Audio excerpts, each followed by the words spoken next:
Hi friends, कैसे हैं आप लोग। एसएम टू लोकगीत वीडियो चैनल पे आप सबके बहुत बहुत स्वागत है। जी हाँ दोस्तों, अगर चैनल पे नए हैं तो प्लीज चैनल को सब्सक्राइब कर लीजिएगा और बगल में बेल आइकन घंटी है उसको प्रेस कर लीजिएगा कि जब भी हम वीडियो अपलोड करें तो सबसे पहले नोटिफिकेशन आप सबके मिले।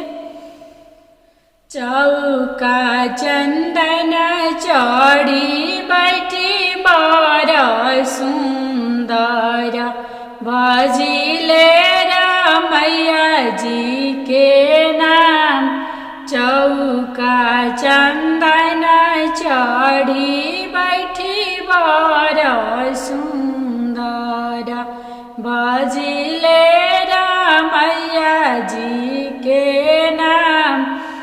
एक हाथे लिली सुभाय बटन खोरावा हो, दूसरे हाथे मधुर रस।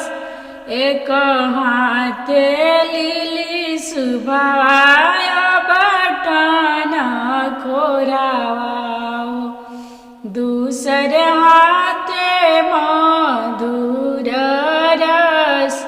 हाथावाय बटली सुभावा पिठियाय बटली हो, गोड़वा बेर पूछे बात। हाथावाय बटली सुभावा पिठियाय बटली हो, हम तो से पूछिले बड़ सुंदर कितना दिन के उमर तोहार।